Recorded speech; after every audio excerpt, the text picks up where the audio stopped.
आपके साथ मैं हूं शिप्रा झा। भागलपुर से शुरू हुई केंद्रीय मंत्री गिरिराज सिंह की हिंदू स्वाभिमान यात्रा आज किशनगंज में समाप्त हो गई।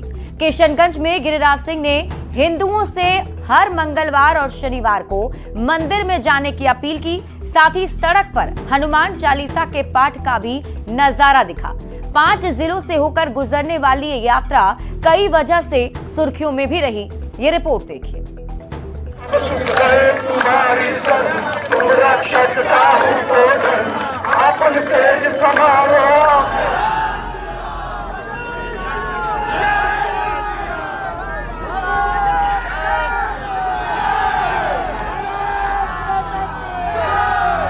18 अक्टूबर को भागलपुर से शुरू हुई गिरिराज सिंह की हिंदू स्वाभिमान यात्रा मंगलवार को किशनगंज पहुंची, जहां मंदिर में पूजा करने के बाद यात्रा का समापन हो गया। 5 दिनों की इस यात्रा को हिंदुओं को संगठित करने की यात्रा का नाम दिया गया था। हिंदू जगाने आया हूँ, हिंदू जगाने। ये यात्रा 18 अक्टूबर को भागलपुर से शुरू हुई, जो कटिहार, पूर्णिया, अररिया होते हुए किशनगंज तक पहुंची। किशनगंज में केंद्रीय मंत्री गिरिराज सिंह का स्वागत करने के लिए बड़ी संख्या में उनके समर्थक मौजूद रहे, जहां कार्यकर्ताओं ने उन्हें त्रिशूल देकर स्वागत किया। इस दौरान शेर आया के नारे भी लगे। शेर आया, शेर आया। देखो देखो कौन आया। शेर आया, शेर आया। जय श्री राम, जय श्री राम। गिरिराज सिंह ने कहा कि एक बार धर्म के नाम पर देश का बंटवारा हो चुका है। अब बांग्लादेशी घुसपैठियों को बिहार में नहीं घुसने देंगे। 1947 में देश का बंटवारा हुआ। भीमराव अंबेडकर जी ने, बाबा साहब ने कहा, टोटल पॉपुलेशन का ट्रांसफर हो गया होता तो आज बांग्लादेशी घुसपैठी भी नहीं आते। हिंदू स्वाभिमान यात्रा कई वजह से सुर्खियों में रही। हालांकि अररिया में यात्रा के दौरान बीजेपी सांसद प्रदीप सिंह के बयान पर भी विवाद हो गया। हमको हिंदू करने में क्या शर्म है? हम सबको कहते हैं इलेक्शन में भी कि अररिया में रहना है तो हिंदू बनना होगा। केंद्रीय मंत्री की ये यात्रा पूरी तरह से निजी यात्रा बताई गई थी, जिसको लोगों का भरपूर समर्थन मिला। गिरिराज सिंह ने कहा था कि वो लंबे वक्त से इस यात्रा को करना चाह रहे थे, लेकिन अब जाकर उनकी ये इच्छा पूरी हो गई है। किशनगंज से कुमार प्रवीण और अररिया से सतीश कुमार मिश्रा के साथ ब्यूरो रिपोर्ट, न्यूज़ 18। बिहार में 4 सीटों पर हो रहे उपचुनाव में सबसे ज्यादा अगर किसी बात की चर्चा हो रही है तो वो है परिवारवाद की। और इसी बीच केंद्रीय मंत्री जितन राम मांझी ने अपनी बहू को टिकट देने के बाद लग रहे आरोपों पर जवाब दिया है। ये रिपोर्ट देखिए।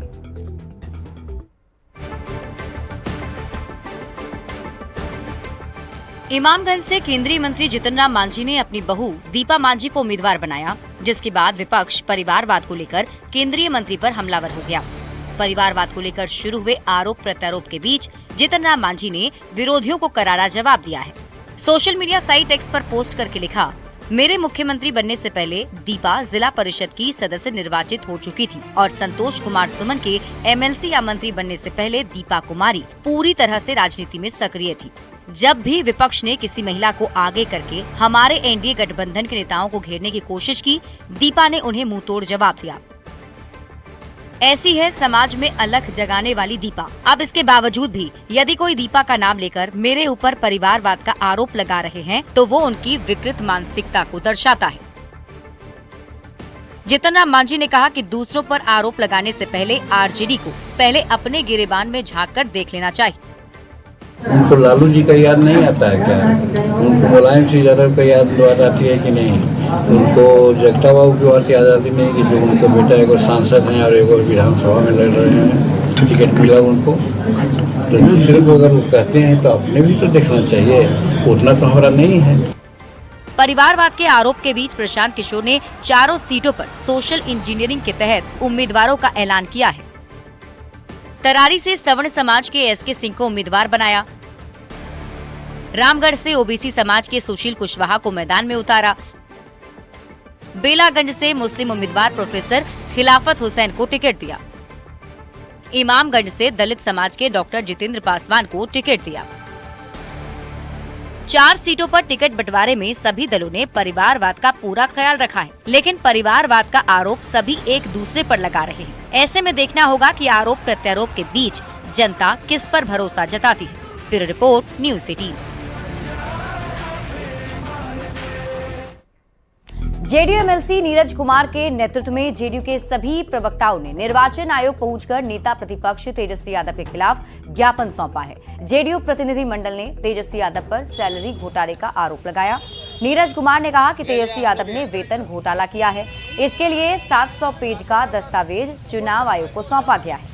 उन्होंने तेजस्वी यादव पर चुनावी हलफनामे में वास्तविक तथ्यों का खुलासा नहीं करने और तथ्यों को छिपाने का भी आरोप लगाया। जेडीयू ने निर्वाचन आयोग से तत्काल संज्ञान लेने की मांग भी की।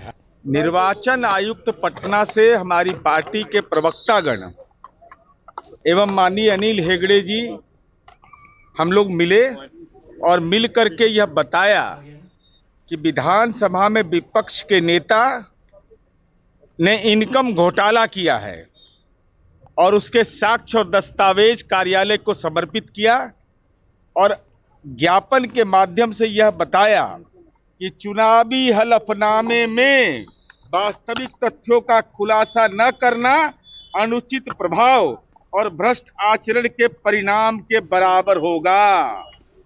तो विपक्ष के नेता अपने कृत्य से भ्रष्ट आचरण के पर्याय बन गए हैं, इसलिए चुनाव आयोग इसको संज्ञान में ले। अब जेडीयू के आरोप पर आरजेडी प्रवक्ता एजाज अहमद ने पलटवार किया है। एजाज अहमद ने कहा कि जेडीयू नेताओं को लालू प्रसाद और तेजस्वी यादव का फोबिया हो गया है और वे लोग अनर्गल प्रलाप कर रहे हैं। जनता के हित से इन्हें कोई लेना देना नहीं है। जनता दल यू के नेता अनर्गल प्रलाप में लगे हुए हैं। इनको तेजस्वी फोबिया हो गया, इनको लालू फोबिया हो गया। अरे भाई, जनता के सवालों पर जवाब दीजिए न, जनता के मुद्दे पर जवाब दीजिए न। आप जो 2020 के हलफनामे पर राजनीति कर रहे हैं, वो राजनीति करने का समय नहीं है। बिहार की जनता आपसे जानना चाहती है कि सरकार के स्तर से बिहार में विकास कब होंगे, बिहार में जनता के हितों के लिए काम कब होंगे। तरारी विधानसभा सीट से बीजेपी प्रत्याशी विशाल प्रशांत ने नामांकन दाखिल कर दिया है। विशाल प्रशांत के नामांकन में डिप्टी सीएम सम्राट चौधरी, विजय सिन्हा, मंगल पांडे, दिलीप जायसवाल समेत कद्दावर नेता मौजूद रहे। विशाल प्रशांत ने नामांकन से पहले रोड शो भी किया। सुनील पांडे के बेटे विशाल प्रशांत के समर्थन में हजारों लोगों का हुजूम भी देखने को मिला। नामांकन के बाद विशाल प्रशांत ने कहा कि पिता के सीट को बचाना बड़ी चुनौती है। 9 सालों में जितने भी विकास 2010 से 15 के बीच में कराए गए थे, आप जाके खुद उसकी हालत देख सकते हैं। अब आपको पता चलेगा हमारी जीत के बाद कि विकास क्या होता है। हमारी लड़ाई ख़त्म हो चुकी है, क्योंकि जो कार्य नहीं किया गया इसके वजह से जनता हमारे साथ पूरी तरह आ चुकी है। विशाल जी, पिताजी की सीट को रिटेन करना कितना बड़ा चुनौती है आपके लिए? बहुत बड़ी, क्योंकि उन्होंने जो 10 से लेके 15 के अंदर में अगर आप आरटीआई निकाले तो इतना सारा कार्य किया है कि उतना कार्य करना मेरे लिए अगर ये चुनाव कहा जाए तो 1 साल का है। नीट यूजी एग्जामिनेशन में पेपर लीक मामले की जांच एक बार फिर से तेज हो गई है। पटना पुलिस और आर्थिक अपराध इकाई की टीम ने पेपर लीक के मास्टरमाइंड संजीव मुखिया के घर पर छापेमारी की। टीम ने नालंदा के नगर नौसा के बलवा गांव में संजीव मुखिया के घर 6 घंटे तक छापेमारी की। टीम ने कुछ महत्वपूर्ण दस्तावेज बरामद किए। संजीव मुखिया को पेपर लीक कांड का बिहार में किंग पिन बताया जा रहा है। संजीव मुखिया बीएससी शिक्षक बहाली पेपर लीक कांड में जेल भी जा चुका है। इस पूरे मामले पर और अधिक जानकारी दे रहे हैं न्यूज़ 18 संवाददाता अभिषेक कुमार सिंह। अभी हम पहुंचे नालंदा जिले के नगरौसा प्रखंड क्षेत्र के बलवा गांव में, जहां आप देख सकते हैं नीट पेपर लीक कांड मामले में मुख्य आरोपी संजीव मुखिया के घर यूई की टीम ने आज सर्च अभियान चलाया है। बताया जाता है कि करीब 6 घंटे तक 25 सदस्यीय टीम जो है संजीव मुखिया के घर सर्च अभियान चलाया। हालांकि इस दौरान उनकी मां जो मौजूद थी वह भी करीब 6 घंटे तक यूई की टीम के बीच सामना करती रही। बताया जाता है कि यूई की टीम स्थानीय सीओ और पुलिस के अलावे अन्य कर्मी के सहारे यहां पर पहुंची हुई है और करीब 6 घंटे तक जो सर्च अभियान चलाकर पूरे घर में सर्च अभियान चलाया गया है। बताया जाता है कि सर्च वारंट लेकर ही यूई की टीम यहां पहुंची हुई है और 6 घंटे तक सर्च अभियान चलाकर जो है वापस पटना लौट गई है। नालंदा से न्यूज़ 18 के लिए अभिषेक कुमार। नवादा में गांव के भोले भाले लोगों को बहला फुसलाकर धर्म परिवर्तन का खेल जारी है। कौआकोल प्रखंड से सिंघना गांव में 10 से 15 घरों में महादलित लोगों का धर्म परिवर्तन कर दिया गया था। रविदास टोला के कई परिवारों ने ईसाई धर्म अपना लिया था, लेकिन अब सभी की सनातन धर्म में घर वापसी हो गई। सिंघना गांव में शिव मंदिर में हवन कर करीब 30 से 35 लोगों की सनातन धर्म में घर वापसी कराई गई। इन लोगों का शुद्धिकरण भी किया गया। बजरंग दल, विश्व हिंदू परिषद, वेद प्रचारक दल समेत अन्य हिंदू संगठनों की मौजूदगी में हवन किया गया, जिसमें ग्रामीण भी शामिल हुए। दलित परिवारों ने बताया कि उन्हें बहला फुसलाकर प्रलोभन देकर ईसाई धर्म अपनाने को मजबूर किया गया था। कई हिस्सों में धर्मांतरण का खेल खूब जारी है और इससे बिहार भी अछूता नहीं है और नवादा में भी धर्मांतरण का खेल कई सालों से जारी है। इसी कड़ी में कौआकोल का सिंघना गांव जो रविदास टोला है, वहां कई लोग धर्म परिवर्तन किए और ईसाई धर्म को मानने लगे थे और आज उन्हीं लोगों की घर वापसी कराई जा रही है। आप इस वक्त जैसा कि देख सकते हैं कि गांव का जो शिव मंदिर है वहां लोगों का धर्मांतरण बदलकर जो गए थे उन लोगों का आज शुद्धिकरण किया जा रहा है और यहाँ पे बजरंग दल, विश्व हिंदू परिषद और अलग अलग हिंदू संगठन के लोग जो यहाँ आज आए हैं और उन्हीं लोग के द्वारा जो है उन लोगों का आज हवन कर शुद्धिकरण किया जा रहा है। गांव के लोग जो बता रहे हैं तकरीबन 5 साल से यह खेल यहाँ खूब जारी था और लगभग यहाँ 20 की संख्या में यहाँ पे घर है और लगभग 10 से 12 घर के लोग जो है वो ईसाई धर्म को मान चुके थे और इसके पीछे कई अलग अलग कारण इन लोगों के द्वारा बताए गए हैं जो धर्मांतरण किए हैं। आप जैसा कि इस वक्त देख सकते हैं कि हवन का जो प्रक्रिया है जो है शुरू हो गया है और लगभग 30 से 32 की संख्या में लोग जो है यहाँ पे परिवर्तित हुए थे और आज उन्हीं का घर वापसी कराया जा रहा है। यहाँ पर जो हमारे दलित हिंदू भाई थे, दर्जनों भाई बहन माताएं सभी बिछुड़ गई थी, हमारे धर्म से विमुख हो गई थी, वो ईसाई मत मजहब में चली गई थी। आज स्वेच्छा से इस यज्ञ में अपने पुनः सनातन परंपरा रामकृष्ण ऋषि मुनियों की परंपरा में वो प्रवेश किए यज्ञ के द्वारा। पहले आए और लोगों से बातचीत किया, बैठक किया। उसके बाद कई जो लोग घर वापसी अपना ईसाई धर्म हो गए थे, उन्होंने अपना विश्वकर्मा जी हम लोग की बातों से प्रभावित होकर कहा कि नहीं, हम जहाँ थे वहीं रहेंगे। तो हम लोग यहाँ देवेंद्र शास्त्री से बात किया तो हवन यज्ञ के द्वारा घर वापसी हो रहा है। पहले माहौल थोड़ा था कि लोग भटक गए थे, हमारी कुछ बहनें हैं, हमारे कुछ भाई साहब भटक गए थे जो दूसरे धर्म में चल गए थे, लेकिन अब जो है जब हम लोगों ने बात किया तो बहुत लोग प्रभावित हुए हमारे सनातन धर्म से और पुनः जो है वापसी हुआ है। हवन का जो शुद्धिकरण जो काम हुआ है उससे फिर से लोगों की जो है वो वापसी हुई है और जो ग्रामीणों के द्वारा जो बताया जा रहा है कि जो कल तक जो लोग जो भटक गए थे और दूसरे के जो बहकावे में जो लोग यहाँ पे जो आए थे, आज उन लोगों का फिर से घर वापसी हुई है और वे लोग स्वेच्छा से फिर से अपने धर्म में वापस आ रहे हैं और यहाँ के ग्रामीण और हिंदू संगठन के लोगों के द्वारा यह कार्य जो है सिंघना गाँव में संपन्न कराया जा रहा है। अनिल विशाल, न्यूज़ 18 नवादा। तो नवादा में भोले भाले लोगों को झांसा देकर धर्म परिवर्तन का खेल धड़ल्ले से जारी है और ये काम कई सालों से किया जा रहा है। कौआकोल प्रखंड के सिंघना गांव में कई लोगों को झांसा दिया गया, कई तरह के प्रलोभन दिए गए, रोग और बीमारी दूर करने, गरीबी दूर करने का झांसा देकर धर्म बदलने को मजबूर कर दिया गया। लेकिन जब लोगों की आंखें खुली तो फिर ये सनातन धर्म में वापस आने लगे। ज्यादा जानकारी दे रहे हैं न्यूज़ 18 संवाददाता अनिल विशाल। नवादा जिले में धर्मांतरण का खेल लंबे समय से चल रहा है और ये जिले के कई हिस्सों में आज भी जारी है। इस वक्त हम मौजूद हैं नवादा जिले के कौआकोल प्रखंड के सिंघना गांव में, जहां पे विगत जो ग्रामीणों के द्वारा जो जानकारी दी गई है वो लगभग 5 सालों से यहां पे जो है धर्मांतरण का खेल जो है किया जा रहा है। हालांकि जो धर्मांतरण करने वाले जो लोग थे कई जगह पे उनकी धरपकड़ भी हुई है और उनके साथ सख्ती बरतने के बाद इस काम पे थोड़ा सा अंकुश भी लगा है। इस वक्त हम मौजूद है अनीता देवी के घर में, जो पिछले 5 साल पहले जो है धर्मांतरण में वो ईसाई धर्म में गई थी और फिर से आज उनकी वापसी हुई है। नहीं उतना समझ में ले पता नहीं चले तो वैसे चल गए, बाल बच्चा मन खराब होले तो बहुत बहुत नाम है ऐसे वैसे इसलिए चल गई। क्या क्या होता था वहाँ? ऐसी खाली प्रार्थना हो वो। क्या बताया जाता था वहाँ? वहाँ कुछ नहीं बताया तो छोड़ दे ले जाइए हम। क्या बताता था कि मतलब नहीं कुछ नहीं बता बोले कि भूत है कि भूत नहीं, कुछ नहीं रोग बलाई ठीक हुआ आपका कुछ बाल नहीं बच्चा का? कुछ नहीं। कुछ नहीं। अरे होता था पहले ये घर था, तो ये घर सोचे चलो इधर एक घर हो तो उससे क्या मतलब हमको है। और हम लोग 10 घर अभी 10 पढ़वे करते हैं, 15 घर और छोगो हो ही है तो बच्चा कहीं को। हमने गाँव लग बोले कि भाई ऐसे ऐसे घटना हो रहा है, ये घर में हो रहा है, उसको कोई दवा चाहते कोई नहीं है, बोले हम लोग सहयोग करेंगे तो कहीं चलो हम लोग भी चलते हैं। तो घरे में वो लोग इसमें काम कर रहा था, कबाड़ी बंद करके 112 नंबर आया तो वो आके सबके ले गया है। हम तो पहले प्रशासन को कॉल किए, प्रशासन बोले कि मारधार नहीं करना है, आप उसको लेके थाना चलिए। जो पास्टर वाल था जो प्रार्थना करवाता है, उन लोगों को पैसा का प्रलोभन दिया जाता है, भूत नहीं तुम्हारा घर में आवेगा, तुम्हारा घर में दौलत हो जाएगा, तुम्हारे घर में शिक्षा बढ़ जाएगा। इसी ढंग के मैंने प्रलोभन दे दे के उन लोगों को, इन लोग पढ़ा लिखा समाज के लोग नहीं है, इसलिए महादलितों पर ही टारगेट उन लोगों को बनाया जाता है। जो भोले भाले लोग जो गांव के जो होते हैं उनको ये टारगेट करते हैं और खासकर महादलित बस्ती ही इनका एक सबसे बड़ा जो है जो टारगेट होता है और यहाँ पहुँच के ही वो लोगों को दिग्भ्रमित करते हैं। हालांकि प्रशासन और ग्रामीणों की तत्परता से यहाँ पे एक बहुत बड़ा जो धर्म परिवर्तन का जो खेल खेला जा रहा था उसे तो यहाँ रोक दिया गया है, मगर इसका जो दायरा जो है आज भी कई इलाकों में आज भी फैला हुआ है।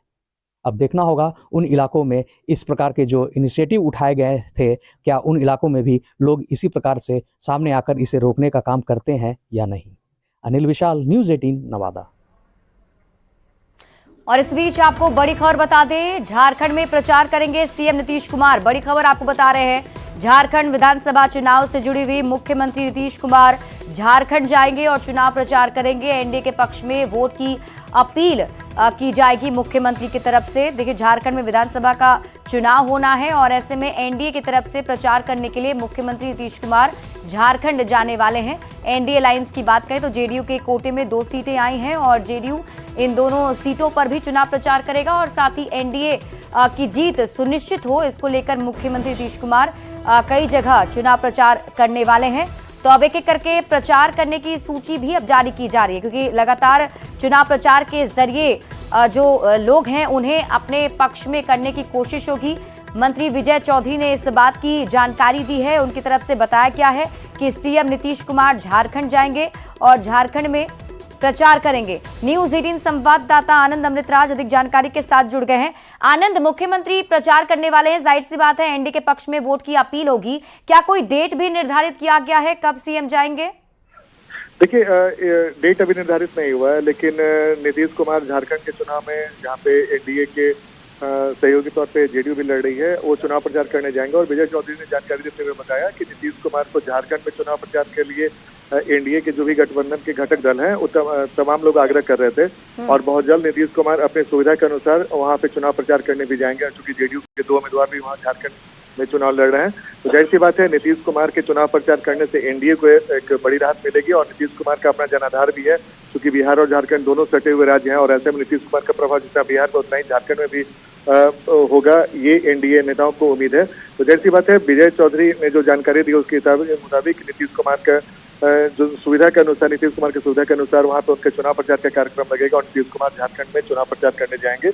और साथ में उन्होंने ये भी कहा कि जेडीयू के 2 उम्मीदवार हैं और उन्हें पूरी उम्मीद है कि जेडीयू के दोनों उम्मीदवार जीतेंगे और नीतीश कुमार के प्रचार करने से एनडीए उम्मीदवारों को भी काफी मदद मिलेगी और एनडीए शानदार प्रदर्शन करेगी। क्योंकि बिहार में भी आपको याद होगा कि जब प्रधानमंत्री नरेंद्र मोदी और नीतीश कुमार चुनाव प्रचार उन्होंने किया था, उसका बड़ा फायदा एनडीए को मिला था।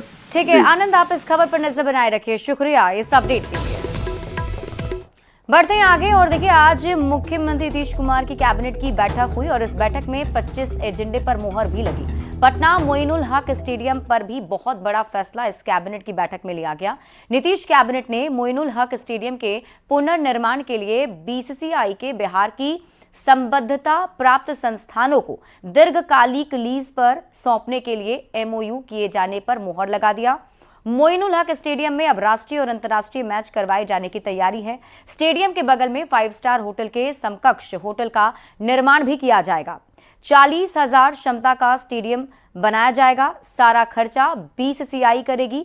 होमगार्ड के सिपाही और इंस्पेक्टर तक को बिहार पुलिस के अराजपत्रित कर्मचारियों की तरह अवकाश के दिनों में काम करने पर 1 महीने के वेतन के बराबर मानदेय की स्वीकृति भी दे दी गई है। ये इंटरनेशनल स्टैंडर्ड्स का ये स्टेडियम होगा इस स्टेडियम में क्या क्या होगा मैं बता देता हूँ, इसमें बहुत डिटेल है। इसमें मेन में है 9 विकेट पिच ग्राउंड होगा, night cricket facility with flood light, रात में क्रिकेट खेलने के लिए फ्लड लाइट फैसिलिटी होगी। Practice ground, net practice and smaller matches, छोटे मैचों के लिए नेट व्यवस्था होगी। स्पेक्टेटर कैपेसिटी 40,000 की होगी। मेंबर पवेलियन और मीडिया स्टैंड होगी, आप लोगों के इंटरेस्ट का है, 250 लोगों के लिए। Additional facility for members including tennis, basketball court, swimming pool, gym और स्पा, और ये अन्य लोगों के लिए भी उपलब्ध रहेगा। मैं पढ़ देता हूं, tennis, basketball court, swimming pool, gym और स्पा। 76 कॉर्पोरेट हॉस्पिटैलिटी बॉक्सेस होंगे, 76 कॉर्पोरेट बॉक्सेस होंगे, बॉक्स जो मैच देखने के लिए। Indoor cricket academy with residential accommodation भी यहां पर होगा। 70 रूम का यह अकोमोडेशन होटल बनेगा, जो 5 सितारा होटल के मापदंड पे होगा, और एक कमर्शियली इसका उपयोग हो सकेगा। और फिलहाल इस बुलेटिन में अभी के लिए बस इतना ही, लेकिन आपको बता दें कि अगर अभी तक आपने न्यूज़ 18 बिहार झारखंड के YouTube चैनल को सब्सक्राइब नहीं किया है तो आप इसे सब्सक्राइब कर लीजिए। हमारे वीडियोस को लाइक शेयर जरूर करें।